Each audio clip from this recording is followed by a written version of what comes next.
Aloha kako, what is up everyone? Welcome to my channel if you're new here, or welcome back if you've already taken time to subscribe. I mahalo you for being here either way, joining me at the table of truth as I really just open up space to center self, connect with self, and align with divine.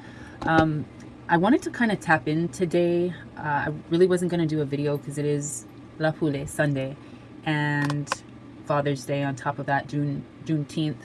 And I don't really want to go into the holidays, but I am mentioning for those of you who do celebrate, who do acknowledge and in gratitude the lessons that Juneteenth represents, then yes, have a beautiful, celebratory, joyful, harmonious, peaceful day, as well as those who are celebrating Father's Day. Just in general, I trust that everyone is being guided by divine in abundance of happiness and joy, wealth, health, healing. All right, so I have to say the happy before I kind of get into not so much the sad, but the realistic. Divine's guiding me down this path, and some things have been shown to me in multiple different ways that I just feel like it's time to just open up the table of truth for this discussion.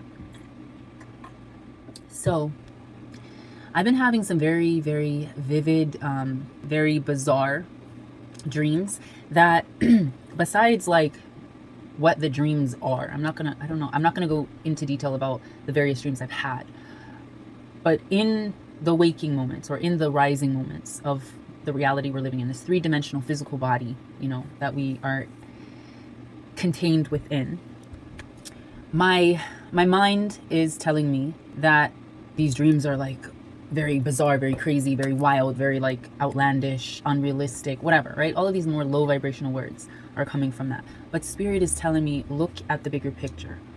What is it that you're experiencing in the dreams? Fear, astonishment, disbelief.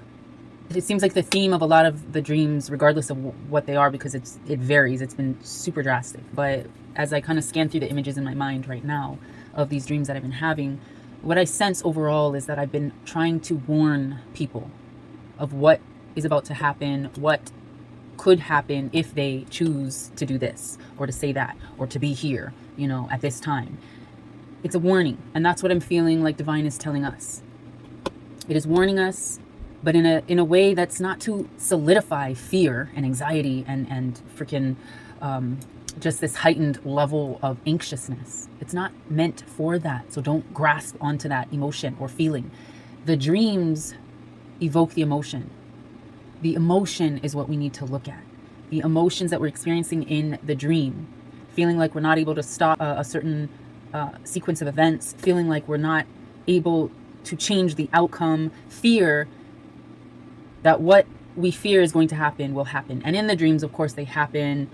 There's a lot of action and activity experience, but that's like our mind. That's what we're looking at in the physical. But the spiritual sense of me was looking at the dreams and saying, okay, so in this dream, we still had to face the reality of, or the conclusion or the consequence of our actions, our thoughts, our words. That is life. So Divine is telling us that life, it is the present moment that we must focus on. Because the theme of these dreams, it was essentially about death. And there was that impending fear, anxiety, almost grief, loss, an unpreparedness that was experienced within the swirl of emotions that the dreams contained. But if that is our present moment and we sense that this is the message of what could be, and it's going to be for all of us, either in the near or in the far future, that is irrelevant. But the fact that that word, that D word, that a lot of us squirm or get uncomfortable or don't, or maybe intrigued by, maybe just don't really know what is that? Why do we have to go through that, right? Spirit is guiding me to say that these dreams are the essence of your life. Evaluating them isn't so much in the symbolism of, well, it can be for some, depending on your gifts, depending on your insight. But for me, it's the emotional. For me, I'm seeing it's not so much what happened as it is the emotions that are evoked, the reactions, the responses that are given by you, by those around you that you're dreaming of, perhaps. But Divine is really just showing us that interpreting, accepting what is happening and why, which is purposefully, intentionally, to make us see who we are, what we are, processing spiritually, emotionally, physically. It's to get an insight of ourselves and how we project onto not only the outside world, but also to that spiritual world. There is a very thin line. It's almost just a sliver line that separates the two. In fact, I don't even feel like there's a separation. It's just an intertwining and passing of dimensions that we experience. If this is making any sense, I feel like I'm getting off track, but so I want to focus on that word being the D word. I don't want to say it too many times. I don't know how videos and all their flags and shit like that go. I want the truth to go out. So at times I'll just say the D word. The D word, it seems like doomsday, but really that is the ultimate transition. It's like we hold this cup, this chalice, right? And when we're born, it's like already gifted to us. The insight, the visions, the gifts. But sometimes it's like it gets taken away. It gets pulled from our grasp. We don't believe in the afterlife, or we don't believe in certain entities or certain spirits or certain divine sources or whatever, right? So your cup isn't going to be poured into because you've sort of cut the tie, the connection between self and divine. And for others, we have this cup and we go our whole lives extending, looking, searching, hoping. And we don't realize that we also have the choice as we accept to expand our hold on the truth, expand how much you are allowing in. At this point, I feel like I'm rambling and it's not making sense, but I feel like Divine's just kind of guiding the conversation. If this is like long and drawn out, I apologize, but I'm taking you on a journey. Divine's taking me on a journey, so we journeying together. But at this point, yeah, structure of video is gone. I'm just free speaking. At some point in our lives, as our chalice hopefully continues to expand, there becomes a moment where we are just too light for our bodies. We are just too expansive for this physical, it's almost like if you have a cup versus a pitcher versus a bucket versus a fucking plastic tote versus a tub versus the ocean, right? It's as if the knowledge is not meant to be contained any longer in this physical captivity, this physical form, and you're meant to transition out of it. And that, to me, is death. Okay, editors insert. So I mean to say that this would be, to me, an ideal death, one from which we transition, transcend, transform from our physical limitations and get to remerge, remember, essentially return to divine source as a result of our complete acceptance and dedication to being the best versions of ourselves that we can, and learning the lessons that we were placed here to learn before our souls journey ahead into more divine duties of purpose. So in short, a death not resulting in a return trip to Earth would be ideal. Regardless of how it comes, regardless of when it comes, there is a transition. And if you have been in your present moment, like in a dream, showcasing that life as it is, the projection that you're giving, that is being reflected back to you in these dream states, if that present moment is being disregarded and you're just too busy on the future or time or something that is irrelevant or not meant to be focused on, and you're not really paying attention to who the fuck you are now, in this moment, in this freaking nanosecond, that can change that whole aspect of death. And sometimes in a way that causes you to come back. There's been people that talk about near-death experiences and they almost died, and then they were shown kind of like their life, a reflection of their life, or something of the sorts, right? I'm not going to get too much into that, but because everyone's experience has been different according to what I've seen with certain videos. But if they are given an opportunity to come back, there is a blessing in disguise. It is saying that for that moment, for their time frame as physical beings here on Earth, they were going to get the chance to make sure that that present into future moment of their lives, as they step into the future towards whenever their ultimate D word is coming, they were going to be given the chance to really clear, cleanse, renew, forgive, apologize, to really be at peace for the things that, or the ways that they lived before. They were going to be given that second chance, in a sense. Yeah, it's a second chance, but it's also a continuation. It is what is meant to be for their particular path, and I would be very, very grateful. However, I feel like I've been here before, so that stems on past lives. The memories, the experiences, the intuitions, the visions that I received as a kid told me this isn't my first time. But you don't talk about things like that because it just seems weird, you know? Like, why would a fucking 4-year-old be talking like that? The first time I was trying to ask why everyone has colors around them to my auntie, I don't know if I knew how to explain that. So I'm not sure from her perspective how that question was coming off. But from my perspective, I think I had just made 5. Yeah, I was about 5. And I was asking her why everyone's colors changed. I believe that was the focus. That was my question, because I just couldn't seem to make sense of why certain people were different colors than other people. And obviously I was reflecting on the auras that I was seeing, but I didn't know the name. I didn't know the word. I was just like, no, not their skin around them is a different color depending on the person. Why is that? And that's when she kind of introduced the word aura to me and explained, and we had our spiritual talk. But I say that to say we're given this insight, at least some of us are given this insight, this memory. Do we spend our whole lives denying it? Acting like it doesn't exist? Acting like these experiences haven't happened? Acting like we don't have a purpose? We waste time doing that. We waste time being atheists and denying this divine energy that has guided us so far. Maybe the shit we were doing, or the shit we were caught up in and experiencing, and the person that we were being in our past lives is the reason why we have to go through death, transition.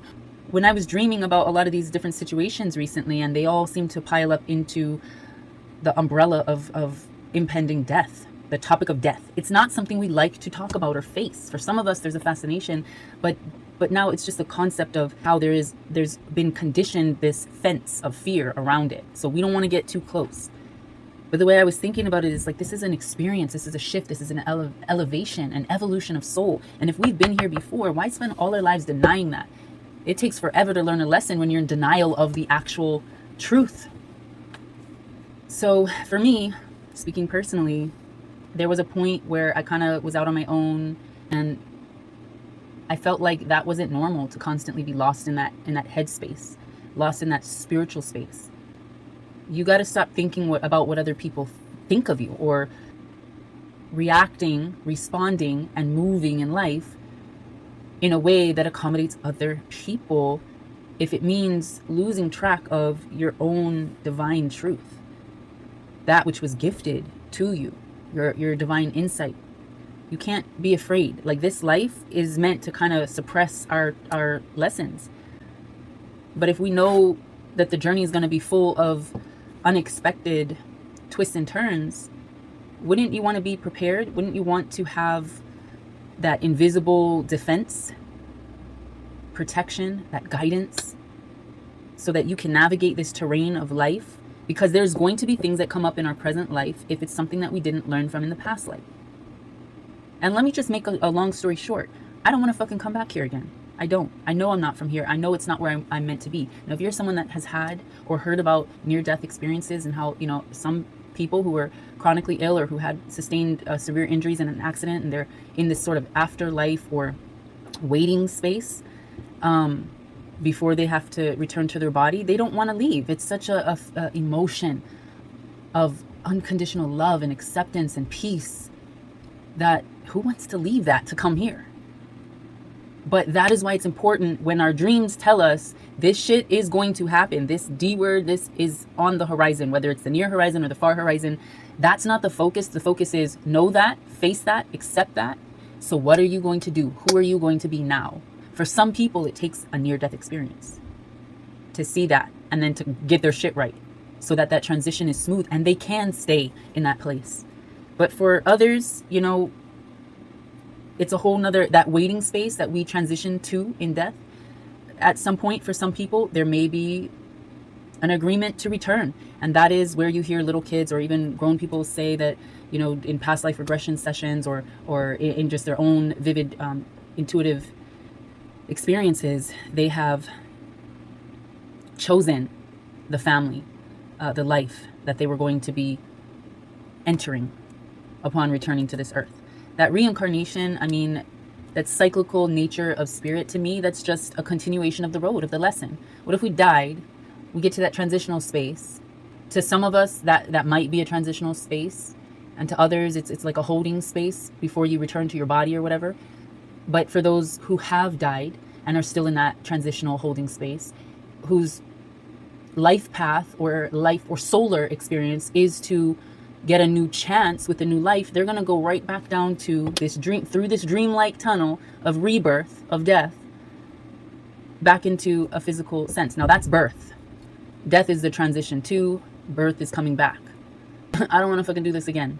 So I'm trying my bestest to really acknowledge these truths as they come, because denial, not believing, not wanting to face that death, face that lesson, that transition, that transformation is going to affect you regardless. How do you want it to affect you? Your soul. I don't know about you, but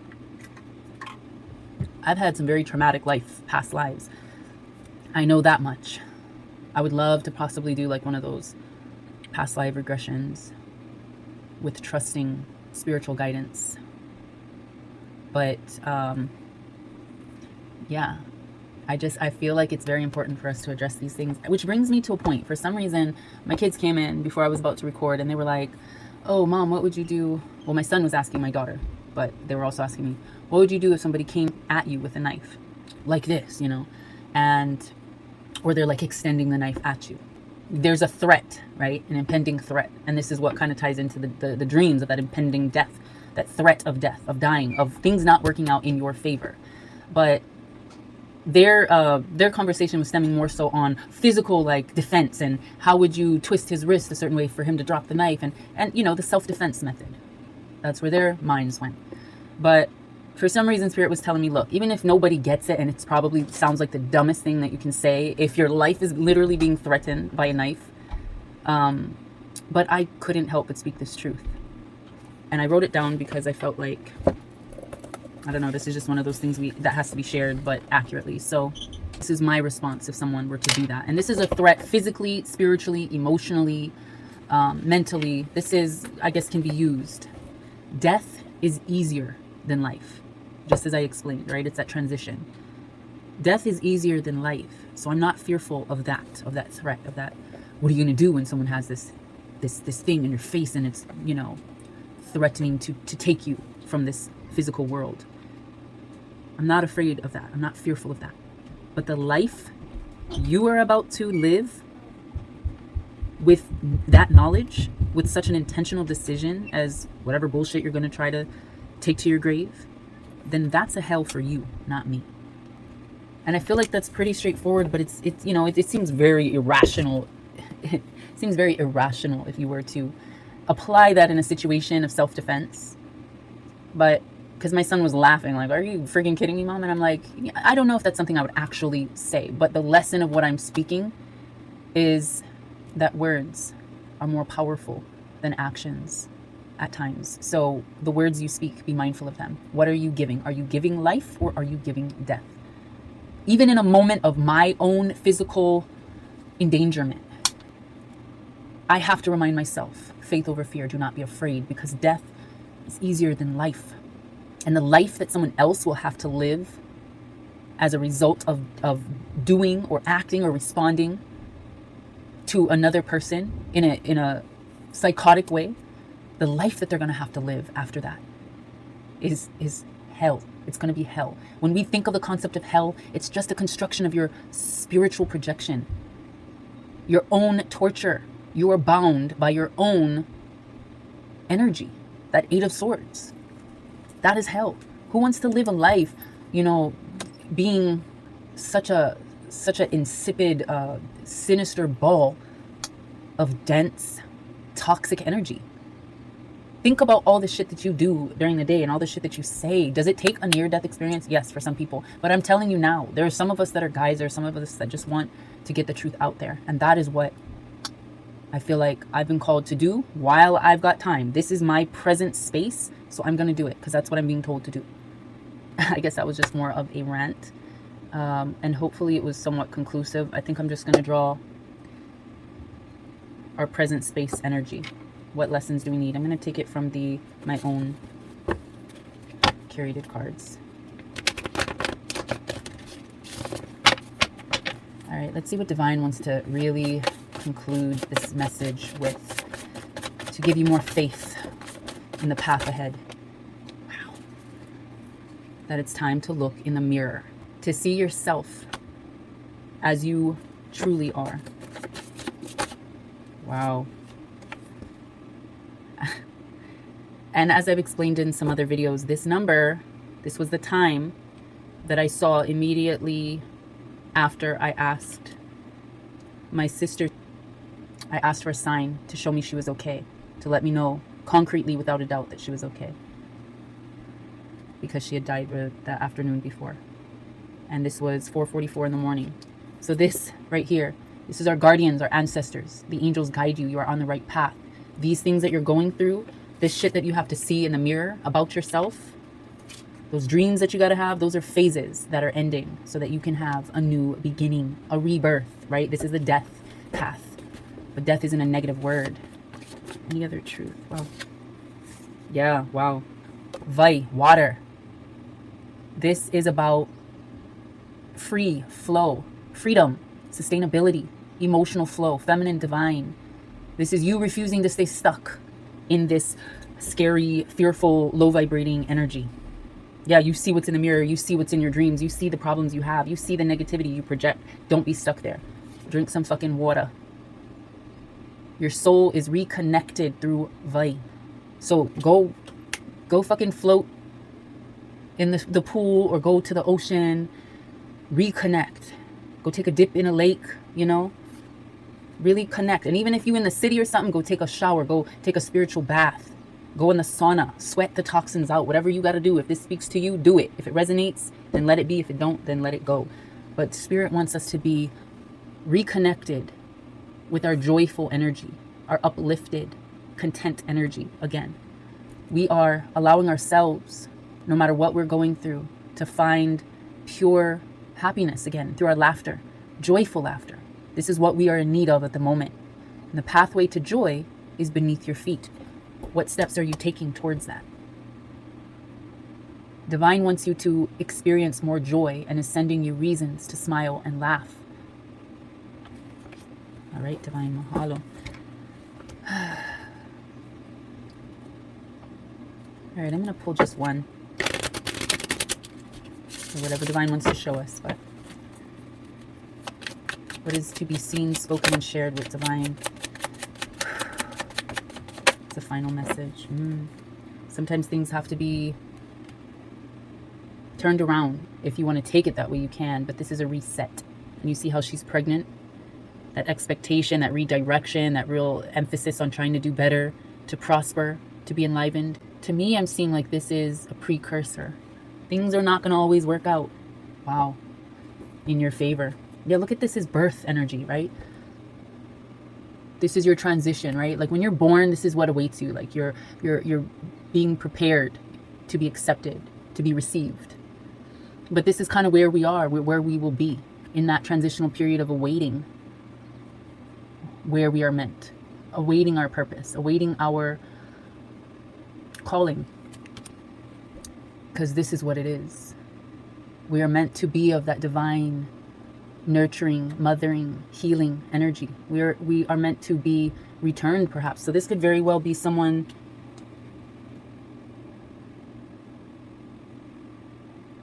you know, you could be someone who's pregnant, or who is experiencing these questions about where we are before birth. Because if you look at it like this way, it's like, where do we come from? And these look like the stars, right? Where do we come from? We come from the stars, through the portal space of our mother. It's really time to evaluate our direction, our inner spaces of nurturing, so that we can rise as an ultimate healer. Mahalo for showing me that. What other truth needs to be seen? Let me just shuffle it this way.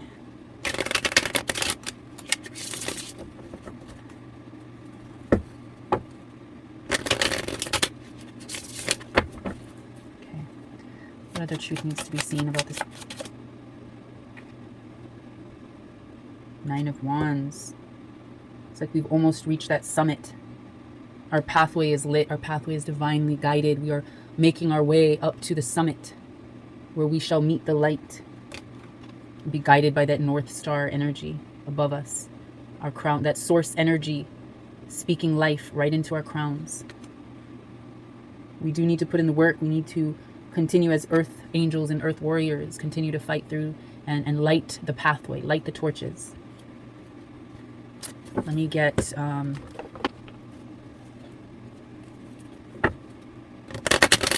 do a Wild Goddess card just to see, have divine reveal to us our nature, our current present nature.